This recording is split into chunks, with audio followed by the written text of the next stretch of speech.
ನಮಸ್ಕಾರ, first tube ನ ಮತ್ತೊಂದು ವಿಡಿಯೋಗೆ ಸ್ವಾಗತ. ಬಾಂಗ್ಲಾದೇಶದಲ್ಲಿ ಇತ್ತೀಚೆಗೆ ನಡೆದ ಎರಡು ಪ್ರಮುಖ ಬೆಳವಣಿಗೆಗಳು ಇಡೀ ದಕ್ಷಿಣ ಏಷ್ಯಾದ ರಾಜಕೀಯ ಚಿತ್ರಣವನ್ನೇ ಬದಲಾಯಿಸುವಂತಹ ಸಾಮರ್ಥ್ಯವನ್ನ ಹೊಂದಿದೆ. ಒಂದು, ಬಾಂಗ್ಲಾದೇಶದ ರಾಜಕೀಯದಲ್ಲಿ ಹೊಸದಾಗಿ ಅಧಿಕಾರಕ್ಕೆ ಬಂದಿರುವಂತಹ ಡಾಕ್ಟರ್ ಮೊಹಮ್ಮದ್ ಯೂನಸ್ ಅವರ ಸರ್ಕಾರದ ಒಂದು ನಿರ್ಧಾರವು ಇಡೀ ದೇಶವನ್ನ ಮತ್ತೊಮ್ಮೆ ಬೀದಿಗೆ ಇಳಿಸಿದೆ. ಜುಲೈ-ಆಗಸ್ಟ್ 2024ರಲ್ಲಿ ಶೇಖ್ ಹಸೀನಾ ಅವರ ಪದಚ್ಯುತಿಗೆ ಕಾರಣವಾದಂತಹ ಪ್ರತಿಭಟನೆಗಳಂತಹದ್ದೇ ಉಗ್ರ ಸ್ವರೂಪದ ಆಂದೋಲನ ಢಾಕಾದಲ್ಲಿ ಮತ್ತೆ ಶುರುವಾಗಿದೆ. ಎರಡನೆಯದ್ದು ಏನಂದ್ರೆ, ಭಾರತ ಮತ್ತು ಬಾಂಗ್ಲಾದೇಶದ ನಡುವೆ ಗಡಿಯಲ್ಲಿ ನಡೆದಂತಹ ಒಂದು ಘಟನೆಯು ಈ ದೇಶಗಳ ನಡುವೆ ತೀವ್ರ ರಾಜತಾಂತ್ರಿಕ ಸಂಘರ್ಷಣಕ್ಕೆ ಕಾರಣವಾಗಿದೆ. ಈ ಎರಡು ಅಂತಾರಾಷ್ಟ್ರೀಯ ಮಹತ್ವದ ವಿದ್ಯಮಾನಗಳ ಕುರಿತು ಸಮಗ್ರ ಮತ್ತು ಆಳವಾದ ವಿಶ್ಲೇಷಣೆಯನ್ನ ಈ ವಿಡಿಯೋದಲ್ಲಿ ನೋಡೋಣ. ಡಾಕ್ಟರ್ ಯೂನಸ್ ಅವರ ಆ ನಿರ್ಧಾರವೇನು, ಅದು ಬಾಂಗ್ಲಾದೇಶದ ಅಡಿಪಾಯಕ್ಕೆ ಹೇಗೆ ಬೆಂಕಿ ಇಟ್ಟಿದೆ, ಭಾರತ ಮತ್ತು ಬಾಂಗ್ಲಾ ಗಡಿ ಸಂಘರ್ಷಕ್ಕೆ ಕಾರಣವಾದಂತಹ ಘಟನೆಯ ಹಿಂದಿನ ವಾಸ್ತವ ಮತ್ತು ಅದರ ಪರಿಣಾಮಗಳು ಏನು, ಬಾಂಗ್ಲಾದಲ್ಲಿ ಬೆಂಕಿ ಹೊತ್ತಿಕೊಂಡಿರೋದ್ರಿಂದ ಭಾರತಕ್ಕೆ ಏನು ಲಾಭ, ಚೀನಾ ಅಮೆರಿಕ ಜೊತೆ ಕೈ ಜೋಡಿಸಿದಂತಹ ರಾಷ್ಟ್ರಗಳ ಸ್ಥಿತಿ ಯಾಕೆ ಹೀಗಾಗ್ತಾ ಇದೆ, ಈ ಎಲ್ಲ ಮಾಹಿತಿಯನ್ನು ಇವತ್ತಿನ ಈ ವಿಡಿಯೋದಲ್ಲಿ ನೋಡೋಣ. ವಿಡಿಯೋವನ್ನು ಮಿಸ್ ಮಾಡದೆ ಕೊನೆವರೆಗೂ ನೋಡಿ. ಹಾಗೂ ಪ್ರಧಾನಿ ನರೇಂದ್ರ ಮೋದಿ ಅವರ ಸಾರಥ್ಯದಲ್ಲಿ ಭಾರತ ಬಲಿಷ್ಠವಾಗಿದೆ ಅಂತ ನಿಮ್ಗನ್ಸಿದ್ರೆ ವಿಡಿಯೋಗೆ ಲೈಕ್ ಕೊಟ್ಟು ಜೈ ಭಾರತ್ ಅಂತ ಕಮೆಂಟ್ ಮಾಡಿ. ಸೆಪ್ಟೆಂಬರ್ 2024ರಲ್ಲಿ ಬಾಂಗ್ಲಾದೇಶದಲ್ಲಿ ನಡೆದಂತಹ ಐತಿಹಾಸಿಕ ಬದಲಾವಣೆಯು ಎಲ್ಲರಿಗೂ ತಿಳಿದಿದೆ. ವಿದ್ಯಾರ್ಥಿಗಳ ನೇತೃತ್ವದ ಕೋಟಾ ಸುಧಾರಣಾ ಆಂದೋಲನವು ಅಂತಿಮವಾಗಿ ಅಂದಿನ ಪ್ರಧಾನಿ ಶೇಖ್ ಹಸೀನಾ ಅವರ 15 ವರ್ಷಗಳ ನಿರಂಕುಶ ಆಡಳಿತಕ್ಕೆ ಅಂತ್ಯ ಹಾಡಿತು. ಈ ಆಂದೋಲನದ ನೇತೃತ್ವ ವಹಿಸಿದ್ದವರು ನೊಬೆಲ್ ಪ್ರಶಸ್ತಿ ವಿಜೇತ ಮತ್ತು ಬ್ಯಾಂಕಿಂಗ್ ದಿಗ್ಗಜ ಡಾಕ್ಟರ್ ಮೊಹಮ್ಮದ್ ಯೂನಸ್. ದೇಶದಲ್ಲಿ ಪಾರದರ್ಶಕ ಚುನಾವಣೆ ಹಾಗೂ ಪ್ರಜಾಪ್ರಭುತ್ವದ ಮರುಸ್ಥಾಪನೆಯ ಭರವಸೆಯೊಂದಿಗೆ ಅವರು ಹಂಗಾಮಿ ಸರ್ಕಾರದ ಮುಖ್ಯಸ್ಥರಾಗಿ ಅಧಿಕಾರಕ್ಕೆ ಬರ್ತಾರೆ. ಆದ್ರೆ ಕೇವಲ ಕೆಲವೇ ತಿಂಗಳುಗಳಲ್ಲಿ ಡಾಕ್ಟರ್ ಯೂನಸ್ ಸರ್ಕಾರದ ಒಂದು ನಿರ್ಧಾರವು ಇಡೀ ದೇಶವನ್ನ ಮತ್ತೊಮ್ಮೆ ಬೆಂಕಿಗೆ ತಳ್ಳಿದೆ. ಪ್ರಜಾಪ್ರಭುತ್ವದ ಪುನರ್ ನಿರ್ಮಾಣ ಎಂಬಂತ ಹೆಸರಿನಲ್ಲಿ ಸರ್ಕಾರವು ಘೋಷಿಸಿದ್ದ ನ್ಯೂ ಚಾರ್ಟರ್ ಅಥವಾ ಹೊಸ ನಿಯಮಾವಳಿ ಪುಸ್ತಕ ಇದೀಗ ಪ್ರಬಲ ವಿರೋಧವನ್ನ ಎದುರಿಸ್ತಾ ಇದೆ. ಹಾಗಾದ್ರೆ ಏನಿದೆ ನ್ಯೂ ಚಾರ್ಟರ್, ಏನಿದು ಬದಲಾವಣೆ, ಯಾಕೆ ಇದಕ್ಕೆ ವಿರೋಧ ಅಂತ ನೋಡೋದಾದ್ರೆ, ಡಾಕ್ಟರ್ ಯೂನಸ್ ಅವರ ಆಡಳಿತದ ಮೂಲ ಉದ್ದೇಶ ದೇಶದ ರಾಜಕೀಯ, ಆಡಳಿತಾತ್ಮಕ ಮತ್ತು ಸಂವಿಧಾನಿಕ ಚೌಕಟ್ಟನ್ನ ನವೀಕರಿಸುವುದಾಗಿತ್ತು. ಆರಂಭದಲ್ಲಿ ಅವರು ಸಂಪೂರ್ಣ ಹೊಸ ಸಂವಿಧಾನವನ್ನೇ ರಚಿಸುವ ಉದ್ದೇಶ ಹೊಂದಿದ್ರು. ಆದ್ರೆ ಇದಕ್ಕೆ ರಾಜಕೀಯ ಪಕ್ಷಗಳು ಮತ್ತು ನಾಗರಿಕ ಸಮಾಜದಿಂದ ತೀವ್ರ ವಿರೋಧ ವ್ಯಕ್ತವಾಯಿತು. ಹಾಗಾಗಿ ಒಂದು ಸಮನ್ವಯ ಮಾರ್ಗವಾಗಿ ಈಗಿರುವ ಸಂವಿಧಾನ ಬದಲಿಗೆ ಹೊಸ ನ್ಯೂ ಚಾರ್ಟರ್ ಮೂಲಕ ದೇಶದ ಆಡಳಿತದಲ್ಲಿ 74 ಪ್ರಮುಖ ಬದಲಾವಣೆಗಳನ್ನು ತರಲು ನಿರ್ಧರಿಸಲಾಯಿತು. ಈ ಚಾರ್ಟರ್ ನ ರಚನೆಯ ವಿಧಾನದಿಂದಲೇ ವಿವಾದ ಆರಂಭವಾಯಿತು. ಈ ಚಾರ್ಟರ್ ರಚಿಸಲು ಡಾಕ್ಟರ್ ಯೂನಸ್ ನೇತೃತ್ವದ ಒಂದು ಸಮಿತಿಯನ್ನ ರಚಿಸುತ್ತಾರೆ. ಈ ಸಮಿತಿಯು ಬಾಂಗ್ಲಾದೇಶದಲ್ಲಿ ನೋಂದಣಿಯಾಗಿರುವಂತಹ ಸುಮಾರು 50ಕ್ಕೂ ಹೆಚ್ಚು ರಾಜಕೀಯ ಪಕ್ಷಗಳ ಪೈಕಿ ಕೇವಲ 33 ಪಕ್ಷದೊಂದಿಗೆ ಮಾತ್ರ ಸಮಾಲೋಚನೆ ನಡೆಸಿತು. ಇಲ್ಲಿ ಗಮನಿಸಬೇಕಾಗಿರೋ ಪ್ರಮುಖ ಅಂಶ ಏನಂದ್ರೆ, ಶೇಖ್ ಹಸೀನಾ ಅವರ ನೇತೃತ್ವದ ಅವಾಮಿ ಲೀಗ್ ಮತ್ತು ಅದಕ್ಕೆ ಹತ್ತಿರವಾದಂತಹ 28ಕ್ಕೂ ಹೆಚ್ಚು ರಾಜಕೀಯ ಪಕ್ಷಗಳನ್ನ ಸಂಪೂರ್ಣವಾಗಿ ಹೊರಗಿಡಲಾಗಿತ್ತು.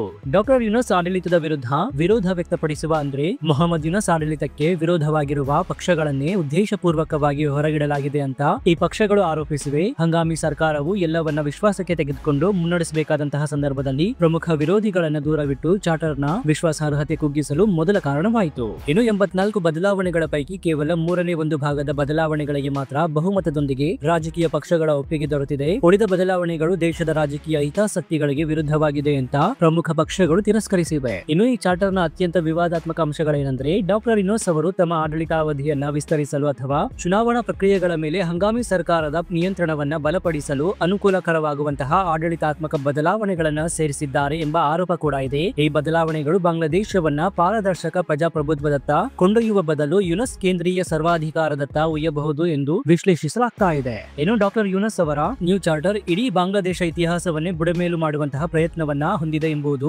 ಎರಡನೇ ಪ್ರಮುಖ ವಿರೋಧದ ಅಂಶವಾಗಿದೆ. ಒಂದು ದೇಶದ ಇತಿಹಾಸವನ್ನ ಅದರ ಸಂವಿಧಾನ ಅಥವಾ ಪ್ರಮುಖ ಆಡಳಿತಾತ್ಮಕ ದಾಖಲೆಗಳಿಂದ ಅಳಿಸಿ ಹಾಕುವುದು ಆ ದೇಶದ ಮೂಲಾಧಾರ ಮತ್ತು ಪ್ರಸ್ತುತ ರಾಜಕೀಯದ ದಿಕ್ಸೂಚಿಯನ್ನೇ ಬದಲಿಸುವುದಕ್ಕೆ ಸಮಾನ ಅಂತ ಹೇಳಲಾಗ್ತಾ ಇದೆ. ಇನ್ನು ಬಾಂಗ್ಲಾದೇಶದ ಪ್ರಜಾಪ್ರಭುತ್ವದ ಪಯಣದಲ್ಲಿ 1990ರ ದಂಗೆಯು ಒಂದು ನಿರ್ಣಾಯಕ ಘಟ್ಟ ಅಂತ ಹೇಳಬಹುದು. ಆ ಸಮಯದಲ್ಲಿ ಆಳ್ತಾ ಇದ್ದಂತಹ ಮಿಲಿಟರಿ ಸರ್ವಾಧಿಕಾರದ ವಿರುದ್ಧ ಜನರು ನಡೆಸಿದಂತಹ ಬೃಹತ್ ಪ್ರತಿಭಟನೆಯೇ ಬಾಂಗ್ಲಾದೇಶದಲ್ಲಿ ಬಹುಪಕ್ಷೀಯ ಪ್ರಜಾಪ್ರಭುತ್ವವನ್ನ ಪುನರ್ ರಚಿಸಲು ಕಾರಣವಾಯಿತು. ಐತಿಹಾಸಿಕ ಆಂದೋಲನದ ಯಶಸ್ವಿ ನೇತೃತ್ವದಲ್ಲಿ ಶೇಖ್ ಹಸೀನಾ ಅವರ ಪ್ರಮುಖ ಪಾತ್ರ ವಹಿಸಿದ್ರು. ಆದ್ರೆ ಡಾಕ್ಟರ್ ಯೂನಸ್ ಅವರ ಹೊಸ ಚಾರ್ಟರ್ ನಲ್ಲಿ 1990ರ ಈ ದಂಗೆಯ ಇತಿಹಾಸವನ್ನ ಸಂಪೂರ್ಣವಾಗಿ ಕೈಬಿಡಲಾಗಿದೆ. ಶೇಖ್ ಹಸೀನಾ ಅವರ ವಿರೋಧಿ ಆಡಳಿತವು ಅವಾಮಿ ಲೀಗ್ ನ ರಾಜಕೀಯ ಪರಂಪರೆಯನ್ನ, ಅದರಲ್ಲೂ ಮುಖ್ಯವಾಗಿ ಪ್ರಜಾಪ್ರಭುತ್ವದ ಮರುಸ್ಥಾಪನೆಯಲ್ಲಿ ಅವರ ಪಾತ್ರವನ್ನ ಅಳಿಸಿ ಹಾಕುವ ಉದ್ದೇಶದಿಂದಲೇ ಈ ಕೆಲಸ ಮಾಡಲಾಗಿದೆ ಅಂತ ರಾಜಕೀಯ ವಿಶ್ಲೇಷಕರು ಬಲವಾಗಿ ಪ್ರತಿಪಾದಿಸ್ತಾ ಇದ್ದಾರೆ. ಇನ್ನು ಬಾಂಗ್ಲಾದೇಶದ ಪಿತಾಮಹ ಶೇಖ್ ಮುಜಿಬುರ್ ರಹಮಾನ್ ಅವರು 1971ರಲ್ಲಿ ಪಾಕಿಸ್ತಾನದಿಂದ ಬಾಂಗ್ಲಾದೇಶ ಬಾಂಗ್ಲಾದೇಶದ ಸ್ವತಂತ್ರವನ್ನ ಸಾಧಿಸುವಲ್ಲಿ ಪ್ರಮುಖ ಪಾತ್ರವನ್ನು ವಹಿಸಿದ್ರು.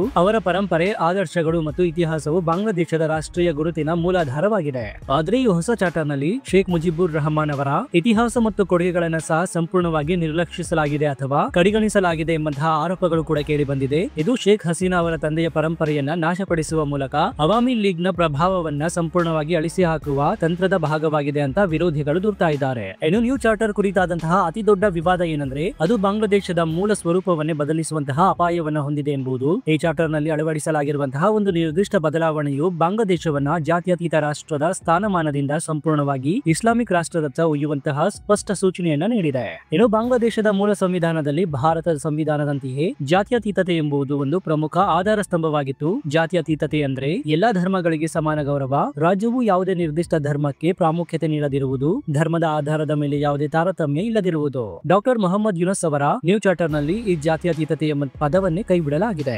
ಹಾಗಾದ್ರೆ ಇದರ ಪರಿಣಾಮಗಳು ಏನು ಅಂತ ನೋಡೋದಾದ್ರೆ, ಜಾತ್ಯತೀತತೆಯನ್ನ ಕೈಬಿಡೋದ್ರಿಂದ ಬಾಂಗ್ಲಾದೇಶವು ಸಂಪೂರ್ಣವಾಗಿ ಇಸ್ಲಾಮಿಕ್ ಗಣರಾಜ್ಯ ಆಗಿ ಮಾರ್ಪಾಡಾಗುವಂತಹ ಸಾಧ್ಯತೆ ಕೂಡ ಇದೆ. ಈ ನಿರ್ಧಾರವು ಅಲ್ಪಸಂಖ್ಯಾತರ ಸಮುದಾಯದಲ್ಲಿ ತೀವ್ರ ಭಯವನ್ನ ಹುಟ್ಟಿಸಿದೆ. ಈಗಾಗಲೇ ಬಾಂಗ್ಲಾದೇಶದಲ್ಲಿ ಧಾರ್ಮಿಕ ಅಲ್ಪಸಂಖ್ಯಾತರ ಮೇಲೆ ದೌರ್ಜನ್ಯಗಳ ಮೇಲೆ ವರದಿಗಳಾಗ್ತಾ ಇರುವಾಗ ಈ ಬದಲಾವಣೆಗಳು ಧಾರ್ಮಿಕ ಸಂಘರ್ಷಗಳನ್ನ ಹೆಚ್ಚಿಸಬಹುದು ಮತ್ತು ಬಹುಸಂಖ್ಯಾತ ಧರ್ಮಗಳ ಪ್ರಾಬಲ್ಯಕ್ಕೆ ಇನ್ನಷ್ಟು ಉತ್ತೇಜನ ನೀಡಬಹುದು. ಇನ್ನು ಈ ಬದಲಾವಣೆಗಳನ್ನ ಸಂಪೂರ್ಣವಾಗಿ ಇಸ್ಲಾಮಿಕ್ ರಾಷ್ಟ್ರವನ್ನ ಸ್ಥಾಪಿಸುವ ಉದ್ದೇಶದಿಂದ ಮಾಡಲಾಗಿದೆ ಅಂತ ವಿಶ್ಲೇಷಿಸಲಾಗ್ತಾ ಇದೆ. ಡಾಕ್ಟರ್ ಯೂನಸ್ ಅವರು ಅಧಿಕಾರಕ್ಕೆ ಬರಲು ಸಹಕರಿಸಿದ ಕೆಲವು ಮೂಲಭೂತ ಇಸ್ಲಾಮಿಕ್ ಗುಂಪುಗಳನ್ನ ಸಂತುಷ್ಟಿಗೊಳಿಸಲು ಈ ನಿರ್ಧಾರವನ್ನು ತೆಗೆದುಕೊಳ್ಳಲಾಗಿದೆ ಅಂತ ಗಂಭೀರ ಆರೋಪಗಳು ಕೂಡ ಇದೆ. ಇನ್ನು ಒಂದು ದೇಶದ ಮೂಲ ಸ್ವರೂಪವನ್ನ ಹೇಗೆ ಬದಲಾಯಿಸುವ ಪ್ರಯತ್ನವು ರಾಜಕೀಯ ಪಕ್ಷಗಳಲ್ಲಿ ಮಾತ್ರವಲ್ಲದೆ ನಾಗರಿಕ ಸಮಾಜ, ವಿದ್ಯಾರ್ಥಿ ಸಮುದಾಯ ಮತ್ತು ಜಾತ್ಯತೀತ ನಂಬಿಕೆಯನ್ನ ಹೊಂದಿರುವಂತಹ ಎಲ್ಲರೂ ಕೂಡ ತೀವ್ರ ಆಕ್ರೋಶಕ್ಕೆ ಕಾರಣವಾಗಿದೆ. ಇನ್ನು ಈ ಎಲ್ಲ ವಿವಾದಾತ್ಮಕ ಅಂಶಗಳ ಹಿನ್ನೆಲೆಯಲ್ಲಿ ಢಾಕಾದಲ್ಲಿ ಮತ್ತೆ ಪ್ರತಿಭಟನೆಗಳು ಭುಗಿಲೇಳ್ತಾ ಇವೆ. ಶೇಖ್ ಹಸೀನಾ ಅವರ ಪದಚ್ಯುತಿಗೆ ಕಾರಣವಾದ ಅದೇ ಶಕ್ತಿ ಕೋಟಾ ಸುಧಾರಣಾ ವಿದ್ಯಾರ್ಥಿ ಆಂದೋಲನದ ಬೆಂಬಲದೊಂದಿಗೆ ಹಾಗೂ ಹೊರಗಿಟ್ಟ ರಾಜಕೀಯ ಪಕ್ಷಗಳೊಂದಿಗೆ ಡಾಕ್ಟರ್ ಯೂನಸ್ ಸರ್ಕಾರದ ವಿರುದ್ಧ ಬೀದಿಗಿಳಿದಿದ್ದಾರೆ.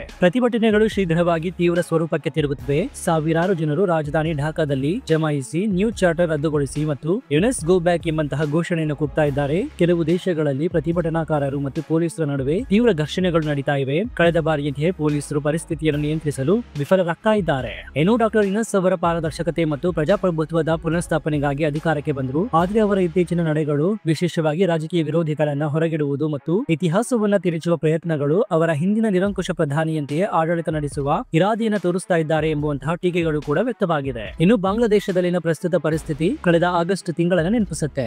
ವಿರೋಧಾಭಾಸಗಳ ಮತ್ತು ಸಂಘರ್ಷಗಳ ಮಟ್ಟವು ಹೆಚ್ಚಿಸ್ತಾ ಇರೋದ್ರಿಂದ ಡಾಕ್ಟರ್ ಯೂನಸ್ ಅವರ ಹಂಗಾಮಿ ಸರ್ಕಾರವು ಈ ಪ್ರತಿಭಟನೆಗಳನ್ನು ನಿಭಾಯಿಸುವಲ್ಲಿ ವಿಫಲವಾಗಿದ್ದಾರೆ. ಅದೇ ರೀತಿ ರಾಜೀನಾಮೆ ಮತ್ತು ಪದಚ್ಯುತಿಯ ಪರಿಸ್ಥಿತಿ ಎದುರಾಗುವ ಸಾಧ್ಯತೆಗಳು ಹೆಚ್ಚಿವೆ. ಸದ್ಯಕ್ಕೆ ಡಾಕ್ಟರ್ ಯೂನಸ್ ಅವರ ಆಡಳಿತದ ಭವಿಷ್ಯವು ಅತಂತ್ರ ಸ್ಥಿತಿಯಲ್ಲಿದೆ. ಬಾಂಗ್ಲಾದೇಶದ ಆಂತರಿಕ ರಾಜಕೀಯ ಬಿಕ್ಕಟ್ಟಿನ ನಡುವೆ ಇನ್ನೊಂದು ಪ್ರಮುಖ ಬೆಳವಣಿಗೆಯಾಗಿ ಭಾರತ ಮತ್ತು ಬಾಂಗ್ಲಾದೇಶದ ನಡುವೆ ಗಡಿ ಪ್ರದೇಶದಲ್ಲಿ ನಡೆದ ಘಟನೆಯೊಂದು ತೀವ್ರ ರಾಜಕೀಯ ಬಿಕ್ಕಟ್ಟಿಗೆ ಕಾರಣವಾಗಿದೆ. ಈ ಘಟನೆಯು ಉಭಯ ದೇಶಗಳ ಸಂಬಂಧದಲ್ಲಿ ಮತ್ತಷ್ಟು ಬಿಗುವಿನ ವಾತಾವರಣವನ್ನು ಸೃಷ್ಟಿಸಿದೆ. ಹಾಗಾದ್ರೆ ತ್ರಿಪುರಾದಲ್ಲಿ ನಡೆದಿದ್ದೇನು? ಈ ಘಟನೆಯು ಭಾರತದ ತ್ರಿಪುರಾ ರಾಜ್ಯದೊಂದಿಗೆ ಗಡಿ ಹಂಚಿಕೊಂಡಿರುವ ಖುವಾಯಿ ಜಿಲ್ಲೆಯ ಒಂದು ಗ್ರಾಮದಲ್ಲಿ ಸಂಭವಿಸಿದೆ. ಮಧ್ಯರಾತ್ರಿಯಲ್ಲಿ ಬಾಂಗ್ಲಾದೇಶದ ಗಡಿಯಲ್ಲಿ ಮೂವರು ವ್ಯಕ್ತಿಗಳು ಸುಮಾರು 3 ಕಿಲೋಮೀಟರ್ ಭಾರತದ ಗಡಿಯೊಳಗೆ ನುಸುಳಿದ್ದಾರೆ. ಸ್ಥಳೀಯ ವರದಿಗಳು ಹಾಗೂ ತನಿಖೆಯ ಪ್ರಕಾರ ಈ ಮೂವರ ಉದ್ದೇಶ ಪಶು ಕಳ್ಳತನ ಆಗಿತ್ತು. ಪಶು ಕಳ್ಳತನವು ಈ ಗಡಿಯ ಪ್ರದೇಶದಲ್ಲಿ ಒಂದು ಸಾಮಾನ್ಯ ಆದರೆ ಗಂಭೀರವಾದ ಸಮಸ್ಯೆಯಾಗಿದೆ. ಕಳ್ಳತನಕ್ಕೆ ಬಂದಿದ್ದಂತಹ ಈ ಮೂವರು ಸ್ಥಳೀಯ ಗ್ರಾಮಸ್ಥರು ಗಮನಿಸಿದ್ದಾರೆ. ಗ್ರಾಮಸ್ಥರು ಪ್ರತಿರೋಧಿಸಿದಾಗ ಕಳ್ಳರು ಚಾಕು, ಚೂರಿಗಳಂತಹ ಶಸ್ತ್ರಾಸ್ತ್ರಗಳೊಂದಿಗೆ ಗ್ರಾಮಸ್ಥರ ಮೇಲೆ ಹಲ್ಲೆ ಮಾಡಲು ಮುಂದಾಗಿದ್ರು. ಇನ್ನು ಇದರ ಪರಿಣಾಮ ಈ ಸಂಘರ್ಷದಲ್ಲಿ ಒಬ್ಬ ಭಾರತೀಯ ಗ್ರಾಮಸ್ಥರು ಗಂಭೀರವಾಗಿ ಗಾಯಗೊಂಡು ಸಾವನ್ನಪ್ಪಿದ್ದಾನೆ. ಇದರಿಂದ ರುಚಿಗಿದ್ದಂತಹ ಸ್ಥಳೀಯರು ಆ ಮೂವರು ಬಾಂಗ್ಲಾದೇಶದ ಕಳ್ಳರನ್ನ ಹಿಡಿದು ಹಿಂಸಿಸಿ ಕೊಂದು ಹಾಕಿದ್ದಾರೆ. ಇದು ಸಾಮೂಹಿಕ ಹತ್ಯೆ ಅಥವಾ ಮಾಬ್ ಲಿಂಚಿಂಗ್ ಘಟನೆಯಾಗಿತ್ತು. ಇನ್ನು ಈ ಘಟನೆಯ ನಂತರ ಭಾರತದ ಗಡಿ ಭದ್ರತಾ ಪಡೆ ಮೃತಪಟ್ಟವರ ದೇಹಗಳನ್ನು ಗುರುತಿಸಿ ಔಪಚಾರಿಕ ಪ್ರತಿಕ್ರಿಯೆಗಳ ಮೂಲಕ ಬಾಂಗ್ಲಾದೇಶಕ್ಕೆ ಹಸ್ತಾಂತರಿಸಿತು. ಆದರೆ ಬಾಂಗ್ಲಾದೇಶದ ಸರ್ಕಾರವು ಇದಕ್ಕೆ ತೀವ್ರವಾಗಿ ಪ್ರತಿಕ್ರಿಯಿಸಿದೆ. ಬಾಂಗ್ಲಾದೇಶವು ಈ ಮೂವರು ವ್ಯಕ್ತಿಗಳನ್ನ ಅನುಯಾಯಿಕರು ಅಂತ ಘೋಷಿಸಿತು. ಅವರ ಮೇಲೆ ಕಳ್ಳತನದ ಆರೋಪವನ್ನು ನಿರಾಕರಿಸಿತು. ಭಾರತೀಯ ಗುಂಪು ಅಮಾಯಕರ ಮೇಲೆ ಹಿಂಸೆಯನ್ನ ಮಾಡುವ ಮೂಲಕ ಕೊಲೆ ಮಾಡಿದೆ ಅಂತ ಆರೋಪಿಸಿತು. ಇನ್ನು ಬಾಂಗ್ಲಾದೇಶದ ವಿದೇಶಾಂಗ ಸಚಿವಾಲಯವು ಢಾಕಾದಲ್ಲಿರುವಂತಹ ಬಾಂಗ್ಲಾದ ಹೈಕಮಿಷನ್ಗೆ ಸಮನ್ಸ್ ಜಾರಿ ಮಾಡಿತು. ಅವರನ್ನ ಕರೆದುಕೊಂಡು ಈ ಘಟನೆಯ ಬಗ್ಗೆ ತೀವ್ರ ಪ್ರತಿಭಟನೆಗೆ ದಾಖಲಿಸಿತು. ಇನ್ನು ಬಾಂಗ್ಲಾ ಸರ್ಕಾರವು ಭಾರತದ ಮುಂದೆ 3 ಪ್ರಮುಖ ಬೇಡಿಕೆಗಳನ್ನ ಇಟ್ಟಿದೆ. ಘಟನೆಯ ಕುರಿತು ಪ್ರಾಮಾಣಿಕ ಮತ್ತು ನಿಷ್ಪಕ್ಷಪಾತ ತನಿಖೆ ನಡೆಸಬೇಕು. ಈ ಮಾಬ್ ಲಿಂಚಿಂಗ್ ನಲ್ಲಿ ಭಾಗಿಯಾಗಿದ್ದಂತಹ ತಪ್ಪಿತಸ್ಥರ ವಿರುದ್ಧ ಕಠಿಣ ಕ್ರಮ ಕೈಗೊಳ್ಳಬೇಕು. ಸತ್ತವರ ಕುಟುಂಬಗಳಿಗೆ ಭಾರತ ಸರ್ಕಾರವು ಸೂಕ್ತ ಪರಿಹಾರವನ್ನು ನೀಡಬೇಕು ಅಂತ ಬೇಡಿಕೆಗಳನ್ನ ಇಟ್ಟಿದೆ. ಇನ್ನು ಭಾರತ ಬಾಂಗ್ಲಾ ಗಡಿ ವಿವಾದವು ಕೇವಲ 3 ಹತ್ಯೆಯ ಸಮಸ್ಯೆಯಲ್ಲ. ಇದು ಗಡಿ ಪ್ರದೇಶದಲ್ಲಿನ ಆಳವಾದ ಸಾಮಾಜಿಕ, ಆರ್ಥಿಕ ಮತ್ತು ಭದ್ರತಾ ಸವಾಲುಗಳ ಪ್ರತಿಬಿಂಬವಾಗಿದೆ.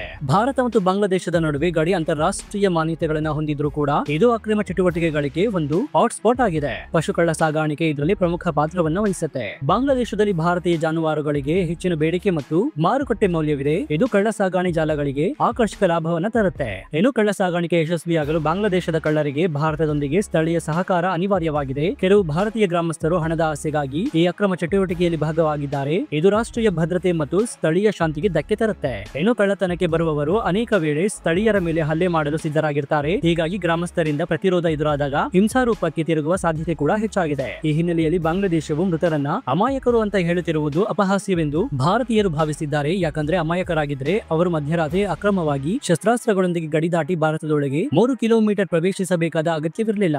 ಇನ್ನು ಈ ಘಟನೆಯು ಸ್ಥಳೀಯರ ಭಾವನಾತ್ಮಕ ಪ್ರತಿಕ್ರಿಯೆಗಳಾಗಿದ್ರೂ ಕೂಡ ಇದು ಭಾರತದೊಳಗೆ ನಡೆದ ಕಾನೂನು ವಿರೋಧ ಮಾಬ್ ಲಿಂಚಿಂಗ್ ಘಟನೆಯಾಗಿದೆ ಎಂಬುದನ್ನು ಸರ್ಕಾರ ಒಪ್ಪಿಕೊಳ್ಳಬೇಕಾಗಿದೆ. ಹತ್ಯೆ ಮಾಡಿದ ವ್ಯಕ್ತಿಗಳು ಕಳ್ಳರಾಗಿದ್ರು ಅಥವಾ ಗಡಿ ನುಸುಳುಕೋರರಾಗಿದ್ರು ಕೂಡ ನ್ಯಾಯವನ್ನ ಕಾನೂನಿನ ಪ್ರಕಾರ ನೀಡಬೇಕಾಗಿತ್ತು. ಭಾರತದ ಆಂತರಿಕ ಕಾನೂನು ಸುವ್ಯವಸ್ಥೆಗೆ ಸವಾಲಾಗಿದೆ. ಈ ಕಾರಣಕ್ಕಾಗಿ ಬಾಂಗ್ಲಾದೇಶವು ತನಿಖೆಯ ಬೇಡಿಕೆಯನ್ನ ಇಡುವುದು ರಾಜತಾಂತ್ರಿಕ ಸಮರ್ಥನೀಯವಾಗಿದೆ. ಭಾರತ ಸರ್ಕಾರವು ತಪ್ಪಿತಸ್ಥ ಗ್ರಾಮಸ್ಥರ ವಿರುದ್ಧ ಕಾನೂನು ಕ್ರಮ ಕೈಗೊಳ್ಳಬೇಕಾದ ಅನಿವಾರ್ಯತೆ ಇದೆ. ಆದರೆ ಇದನ್ನ ಕೇವಲ ಬಾಂಗ್ಲಾದೇಶ ಒತ್ತಡಕ್ಕೆ ಮಣಿದು ಮಾಡಬಾರದು. ಬದಲಿಗೆ ಕಾನೂನಿನ ಆಡಳಿತವನ್ನ ಎತ್ತಿ ಹಿಡಿಯುವ ಕಾರಣಕ್ಕೆ ಮಾಡಬೇಕಾಗಿದೆ. ಇನ್ನು ಯುನೆಸ್ ಅಧಿಕಾರಕ್ಕೆ ಬಂದ ನಂತರ ಭಾರತ ಮತ್ತು ಬಾಂಗ್ಲಾದೇಶದ ಸಂಬಂಧಗಳು ಸ್ವಲ್ಪ ಮಟ್ಟಿಗೆ ಬಿಗಡಾಯಿಸಿವೆ. ಈ ಗಡಿ ಘಟನೆಗಳು ಬಾಂಗ್ಲಾದೇಶವು ರಾಜತಾಂತ್ರಿಕ ಅಸ್ತ್ರವಾಗಿ ಬಳಸಿಕೊಂಡಿದ್ದು ಇದು ಅಮಾಯಕರು ಎಂಬ ಕಥೆಯನ್ನ ಮುಂಚೂಣಿಗೆ ತರುವ ಮೂಲಕ ಭಾರತವನ್ನ ಮುಜುಗರಕ್ಕೆ ಈಡು ಮಾಡುವ ಪ್ರಯತ್ನವನ್ನ ಮಾಡಿದೆ. ಭಾರತವು ಈ ಹತ್ಯೆಯನ್ನ ಮಾಬ್ ಲಿಂಚಿಂಗ್ ಅಂತ ಒಪ್ಪಿಕೊಂಡರೂ ಕೂಡ ಹತ್ಯೆಗೆ ಕಾರಣವಾದ ಅಕ್ರಮ ಒಳನುಸುಳುವಿಕೆ ಮತ್ತು ಕಳ್ಳತನದ ಗಂಭೀರತೆಯನ್ನ ಬಾಂಗ್ಲಾದೇಶಕ್ಕೆ ಮನವರಿಕೆ ಮಾಡಿಕೊಡಬೇಕು. ಗಡಿ ದಾಟಿ ಬರುವವರನ್ನ ನಿಯಂತ್ರಿಸುವಲ್ಲಿ ಬಾಂಗ್ಲಾದೇಶದ ವಿಫಲತೆಯೇ ಈ ಹಿಂಸಾಚಾರದ ಮೂಲ ಅಂತ ಭಾರತವು ಪ್ರತಿಪಾದಿಸಬೇಕಾಗಿದೆ. ಸೊ ಈ ಮಾಹಿತಿ ಬಗ್ಗೆ ನಿಮ್ಮ ಅನಿಸಿಕೆ ಏನು ಅಂತ ಕಮೆಂಟ್ ಮಾಡಿ ಹಾಗೂ ವಿಡಿಯೋಗೆ ಲೈಕ್ ಕೊಡಿ. ನೀವು ಇನ್ನೂ ನಮ್ಮ ಚಾನೆಲ್ ಅನ್ನ ಸಬ್ಸ್ಕ್ರೈಬ್ ಮಾಡ್ಕೊಂಡಿಲ್ಲ ಅಂದ್ರೆ ಕೂಡಲೇ ಸಬ್ಸ್ಕ್ರೈಬ್ ಮಾಡ್ಕೊಂಡು ಪಕ್ಕದಲ್ಲಿರುವಂತಹ ಬೆಲ್ ಐಕಾನ್ ಅನ್ನು ಪ್ರೆಸ್ ಮಾಡಿ. ಇದರಿಂದ ನಾವು ಹಾಕುವ ಹೊಸ ವಿಡಿಯೋಗಳ ನೋಟಿಫಿಕೇಶನ್ ನಿಮಗೆ ಮೊದಲು ಸಿಗುತ್ತೆ.